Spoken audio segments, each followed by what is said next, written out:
Hey, this is Christian with the In-Home Sales Guys, an unstoppable closer, here to teach you the Trust, Value, and Power framework, which I use to become the #1 sales rep in the in-home sales industry for gutter protection in 2020. You can use this for any in-home sales business that you own or sell for, and it's going to help you close it up to 74% like I did that year on over 500 appointments. So let's get into it. There's 3 core aspects to this framework.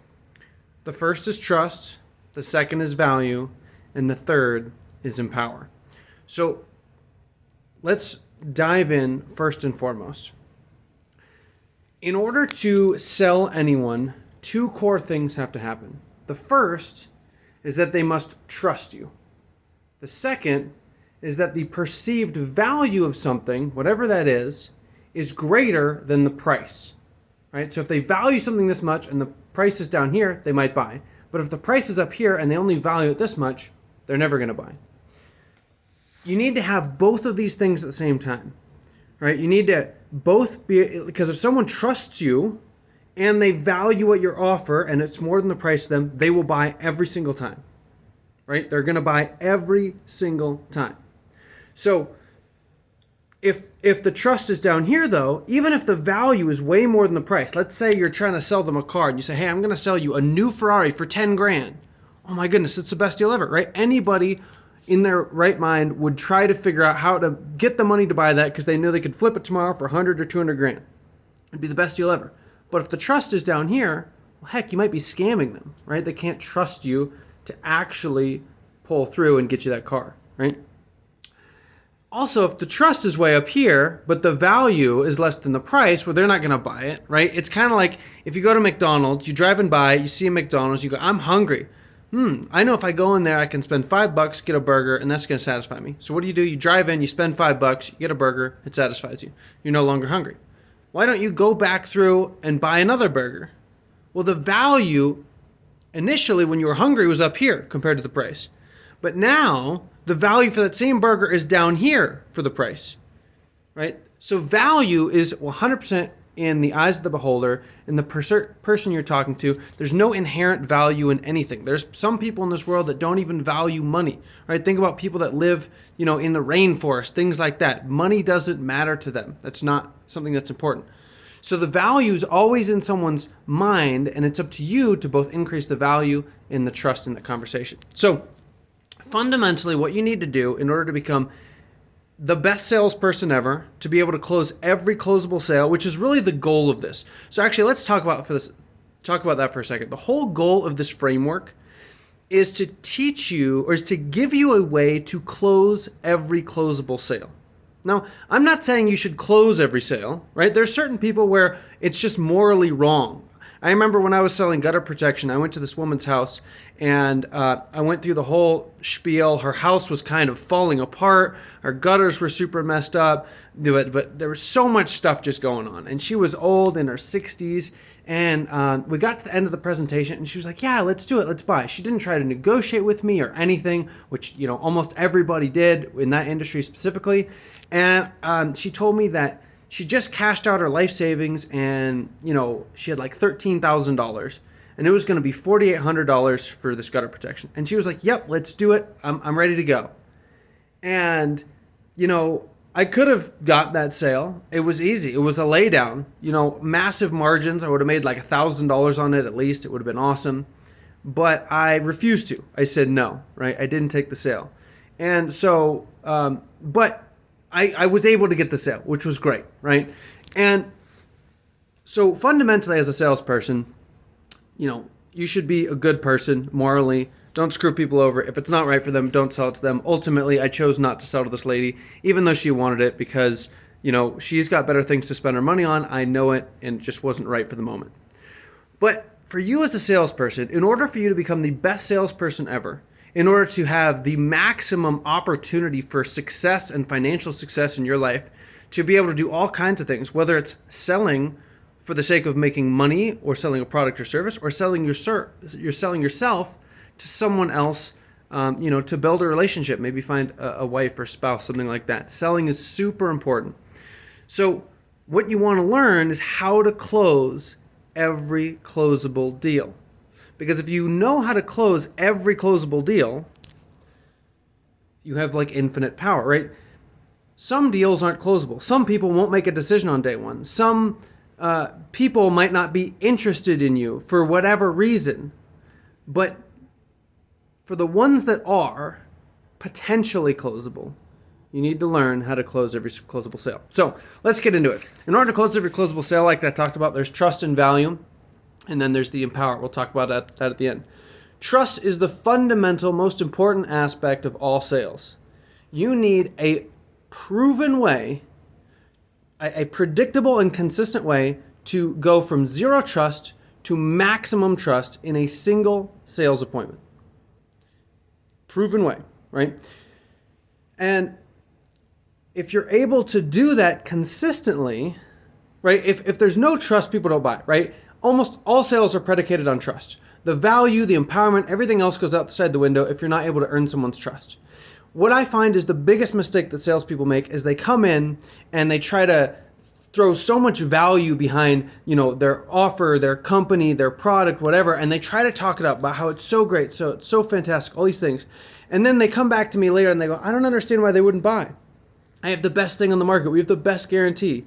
No one in the industry could even, offer anything better than us. Why is it that they went with my competitor? Well, it's because you didn't focus on the most important part of the sale, which is not what you have to offer. It's you.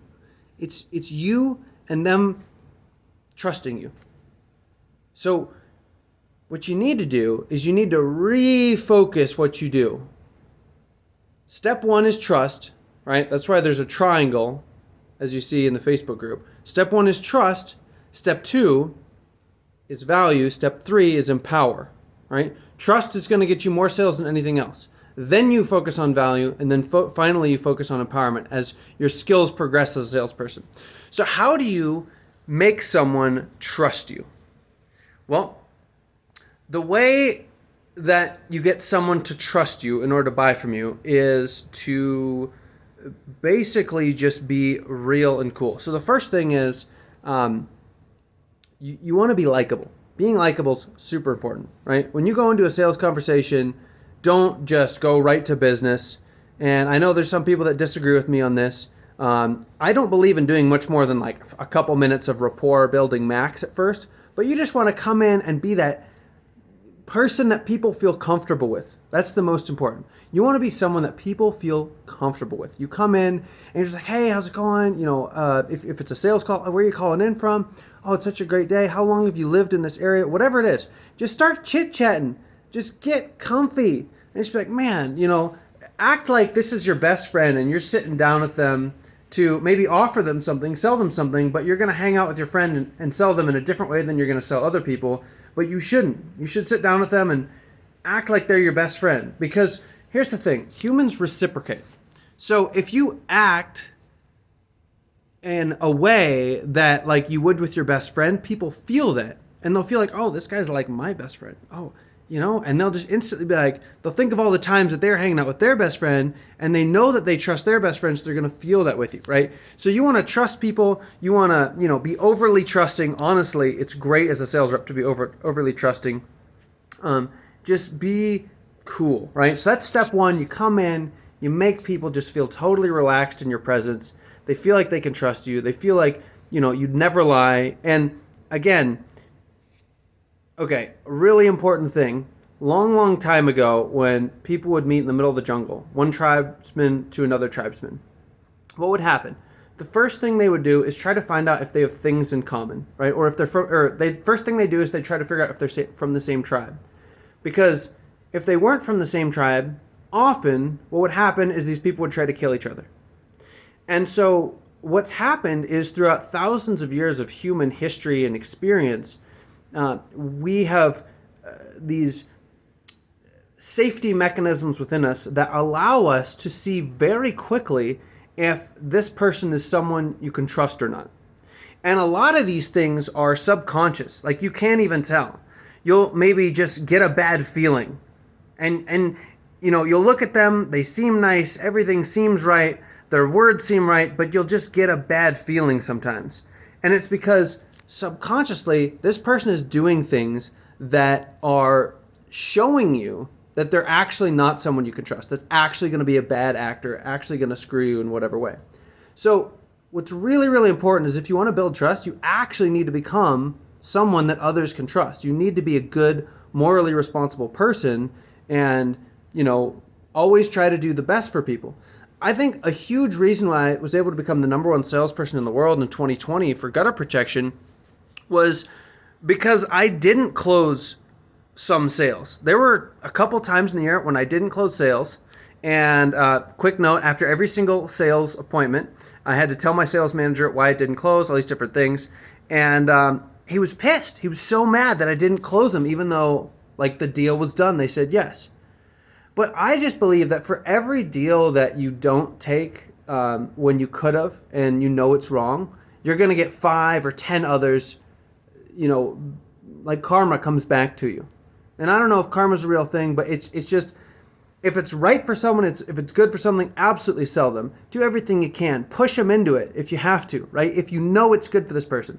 But if it's not, don't do it, right? If you become a scummy sales rep, you'll never be able to be the best at building trust. And, you're gonna go up and you're gonna crash and it's gonna be terrible for you. So be a good person. Only sell people stuff that's actually good for them and is right. So super huge. The first pillar to trust is internal trust. Being a good person, trusting yourself, that will come across to other people.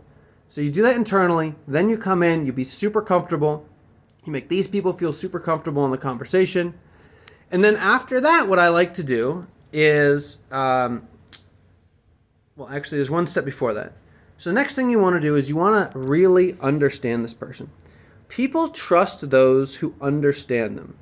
Let's say you're in a situation where someone just broke up with you and you feel terrible and, maybe you're a girl or something and you go to your brother and you're like, or maybe some girlfriend, but this girlfriend's, never dated anyone before. They don't really understand. It's like you're not really going to take their advice very well, right? But let's say that you're in college. Let's say you're a guy in college. You're in your 20s. You just broke up with a girl for the first time, or she broke up with you. You feel really bad. Who are you going to go to? You're going to go to your other guy friends who are all having the exact same experience as you. They're all 20 years old. They're all studying the same stuff that you're studying. They're all having the same girl troubles, etc. And you're going to listen to them and their advice and trust them more than anybody else, right? You're not going to trust your mom, your dad on this, or other people. But you trust those closest to you that you match with, that have the same values and are going through the same experience. So one of the most important things that you can do to build trust is to really, really, really understand the situation of the prospect that you're talking to, right? A lot of sales reps I find get the gist of the situation. Say you're selling marketing services, something like that. Oh yeah, okay, so you're using Facebook, not Google, blah, blah, blah, a couple other things. Great. Well, here's what we can do. And you try to go right into the pitch. It's like, no, understand deep. What's going on with this prospect? Why is this business so important to them? What is the issue going on with Facebook? Is it a pixel issue? Have they never done ads? Do they not have the money to pay for it? What is really going on? And you want to get so deep. And your goal, really, your core goal of this conversation more than anything else, of every sales conversation, is to truly understand if you can help this person get what they want with what you sell. Because if you get to the point in the conversation where you really understand deep down exactly what's going on in their business or relationships or life or whatever it is, better than they do because of the questions you asked, and you didn't just move on to try to sell, but you really tried to understand the truth of the situation, then what you're able to do is, one, have absolute conviction in your offer because, oh my goodness, this is absolutely right for them, right? Which makes it way easier for you to sell. That's huge, huge thing. Builds a lot of trust there too when you have absolute conviction. The second thing is, when you really understand their situation, what you can do is you can regurgitate it back to them. So you've taken in all this information, then you understand sort of where they are, you figure out where they want to go, you get all that figured out, and then what you can do is you can spit it back to them and say, got it.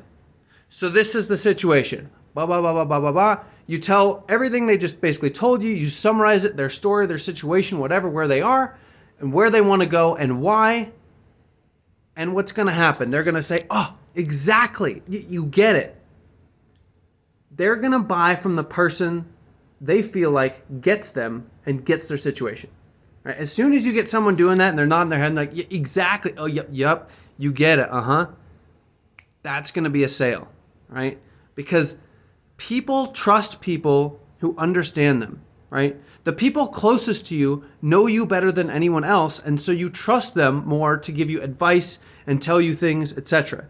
So you need to really get to know this person and their situation as fast as possible, and doing it in a way where you're truly trying to understand the truth of the situation. Your goal is never to sell. If your goal is to sell, you're a bad salesperson. Your goal needs to be to understand if you can help this person achieve their dreams and goals and whatever they want with what you offer. And if you're able to understand that and repeat it back to them, they will trust you completely. You'll have absolute conviction, and it will be so easy to sell. So that's the next way to add trust. Now there's one more, which is something that I do most of the time, but not always. And that is tell people about me, right? So people will trust you if you know them, but they also want to know who you are, right? Trust goes both ways. Communication, relationships goes both ways. So what I like to do often in sales calls is explain to people why I'm at this company and why I'm selling this now, but I explain it in the context of a story with regards to who I am. So I say, hey, my name's Chris. This sounds great. I know I can absolutely help you with this. This is going to be fantastic. Do you mind if I tell you a little bit about myself really quick? Oh, yeah, that's great. Cool. So, if you met me and I have this big old story, I could tell you guys, but I'm not going to tell you until another time. And I tell them all about me and my experiences and what I've done, where I've come from, all these things. I've got a great story that I can sum up in just a couple minutes. And then I go, and the reason why I got into this is because of X, Y, Z. And I met the owner of the company or the sales manager. I saw the company was doing this, that, the other, whatever, right? So what happens is you tell them this entire story about yourself, and they feel like they know you now. And if they know you, they feel like they can trust you because, if you know people, you know how they're going to act, right? If you don't know people, you don't know how they're going to act. So they start to get to know you, and then you show them why you're doing what you're doing now, and it again shows your conviction and trust in your company. And what happens is you're able to move all this trust that you've built from understanding them and them now knowing you onto the company that you work for. And then from there, when you finally mention the offer, automatically, if they have trust in the company, they'll have trust in the offer because it moves from you to the company to the offer, right? And that's your goal. Because if they trust you and they trust your company and they trust what you're offering them, they're going to buy. Again, if the value is more than the price. And with that, I guess I'll say just one last side note with trust. Stories build trust more than anything else. If you're telling people about success with your program and all you do is you focus on numbers and presentations and all those things, it's not going to do much to add any trust. In fact, it might not add any trust at all. But if you tell them stories of happy customers and experiences that you and your clients went through, that builds a lot of trust. Humans have only been looking at presentations for a handful of years. But for thousands of years, we've been transferring knowledge through stories, and stories is what actually makes us understand and trust something that occurred. So anything that you explain, you always want to add stories to it. That's super, super key. So that's the trust part. That's the most important. If you get anything out of this video, learn and understand and rewatch this. Learn how to build trust in sales conversations. If you can do that, it's going to account for 80% of your sales. Now, the next step is value. Like I said before, value is, there's no inherent value in anything. There's only perceived value. And so what you need to do in a sales conversation is first and foremost, understand what this person values, right? The biggest, most important part to all sales conversations is it comes down, understanding is what determines, like your ability to understand someone is what determines your ability to close them, right? I talked all about understanding them before, but you also want to understand what these people value, what matters to them, why they're even looking at buying this, right? Because you might be selling something that's got 10 different parts to it, but if somebody only cares about 2 of them, then if you tell them all 10, it's like they're only buying 2. It's like they're buying 10 things when they only want 2, and it's 5x the price, right? So you need to understand what this person values, and then when you're talking about what you sell and offer, you want to focus on how what you're selling them gets them what they value and what they want. And you want to focus on the result and the benefits rather than the features. People don't even care about features. You only want to explain features if people specifically say, hey, I want to know about this feature. How does this work? How does that work? Cool, explain it to them. But you don't explain it to them until they ask for it. What you instead want to do is explain to them the results that you can get them and why you're able to get them those results, right? Because you've already built up the trust. So now you just want to focus on the value that they would get from buying from you. And if they understand that value and it makes sense to them, then they will buy. So that's sort of the key stuff that I really want to tell you guys about. When it comes to perceived value or increasing value, it really all just comes down to what does this person value more than anything else, and understanding that and trying to explain what you do in a way that relates to what they value. You don't just want to tell your product the same to every single person. Actually, you can do that, but you can only do it in certain situations. Quick example. The reason the company I worked for, Leaf Filter, Gutter Protection, was so dang successful is that they figured out and came up with a sales process and a sales actual presentation that essentially overcame every single objection a person might ever have. And the entire goal of the sales conversation, in their mind, this is what they taught sales reps, is your goal is always just get back to the single objection that's the real objection, which is price. Nothing else matters except price. And so they had this insane presentation, which made it so that every objection was automatically overcome, except price. Everything else was just a smokescreen. Oh, I need to talk to my wife. Oh, I need to think about it. All those are smokescreens. So then once you learn how to get over those objections, it always came back to price, and then you just negotiated, and either you got the deals on the spot, or you didn't, and you never got it, right? And so it was amazing because you could just get one call closes all day. So for you, I guess I'm sort of rambling now, but I gave you guys the most valuable stuff. And what you want to do, you want to master trust.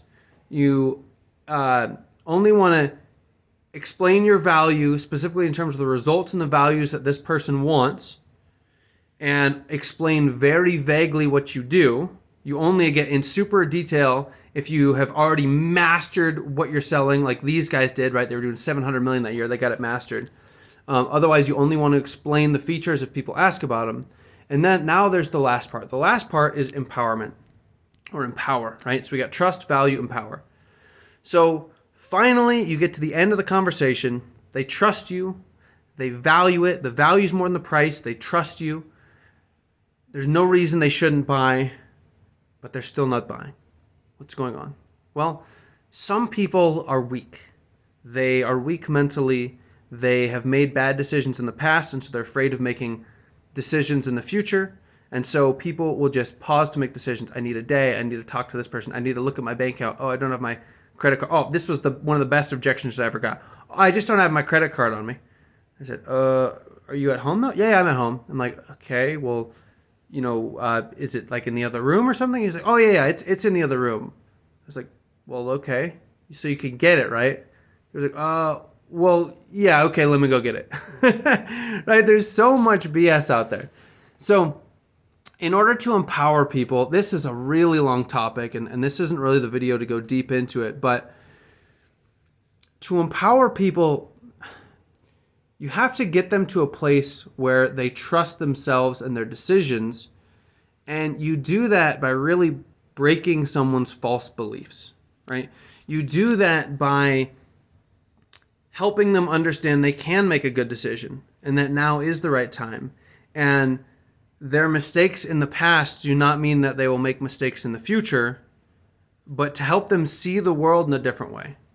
So one of the best things you can do is essentially when someone gives you an objection, what you want to do is go, got it. Other than XYZ objection, is there any reason why you wouldn't want to move forward today? Right? And then they might give you another objection. Okay, and you want to say it again. Okay, so other than this objection and the other objection, is there any other reason why you wouldn't want to move forward today? So you get through all those things, you say, got it. So if you didn't, other than all these things, you would move forward. So you believe in us, you trust me, you trust the company, you trust the offer, you think it's worth it, the value's there, everything. It's just these few little things, and that's the only reason why you wouldn't move forward today. Correct. Right? So what you do first is you isolate the core objections and find out what's real and what's not. Then what you do is you tackle the objections one by one, and this is how you empower people to make a decision. So say someone says, oh, I always speak to my wife when I'm making business decisions, for example. Go, oh, great, totally understand it, that makes sense. Yeah, you're absolutely right. You should do that. I always agree with people. Yep, yeah, got it, totally. And then be like, so, question for you, how long have you had the business, right? At this point, you should know all that information. But then what you do is you go, cool, so have you ever made any business decisions in the past on your own? Right? And what are they going to say? Well, can you explain some? Like, where you've spent money, right? Whether it's $100 or $1,000 or $10,000. And what's going to happen is they're going to probably sort of, give you some pushback at first. But if you do it right, eventually you'll get them to be like, well, yeah, there was this other time when I spent 10 grand on XYZ, blah, blah, blah, blah, blah. And you're able to basically get this person to admit to you that, hey, they don't actually need their wife to make a business decision. They have made business decisions in the past without them. They have spent money in the past. And, you've essentially eliminated that smokescreen. Because once you do that, you go, got it. So you do make business decisions on your own sometimes. Got it. And in what scenarios do you typically make those business decisions? When is it a good time to do that? When is it not?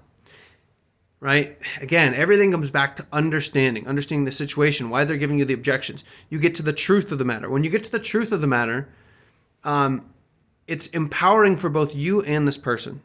Because the reality of most people's lives is that most people don't see reality for what it is. They believe they're doing better or worse off than they really are. They've got all these ideas around, life and companies and salespeople and all these prejudices and things, and they believe things are one way when they're almost never that way. So one of your core goals as a salesperson, if someone won't make a decision at the end, is to really get this person to see reality. See the truth of themselves, their situation, what's going on, and if they really do things the way they said they did, or if it's actually another way. And once they're able to see the reality, and they'll see that, oh, yeah, I've been in the same situation for 2 years because I have been slow at making decisions. Oh, yeah, and if you'd made decisions faster before, how do you think things would be today? Oh, they'd be way better. Oh, so shouldn't you be making decisions quickly today then? Yeah, I guess that would be the smartest thing to do, right? It's held me back in the past because I didn't. Or one of my favorites is people always talk about, how they want to do things, but then they've been doing the same things for years and years and years and it's not working. So I'm like, if you keep doing the same things, you're going to keep getting the same result, right? Yeah. And you want change. Yeah. So you need to change what you're doing in order to get a change, right? Oh, you're right. So the way you've been making decisions before, if you continue making decisions the same way, nothing's going to change, right? Oh my goodness. Yeah, you're right. So let's talk about that a little bit, right? You can go deep into it. So how you empower people is you help them see reality for what it is. You expose the truth of, what they're feeling deep down. And when you do that, you give people the power to say, you know what? I can make a decision right now. I can figure out whether this is right or wrong for me. Let's do it. So that's it. Thank you guys for watching. I hope this is super valuable for you, and I hope to help you plenty more in the future. Thanks again.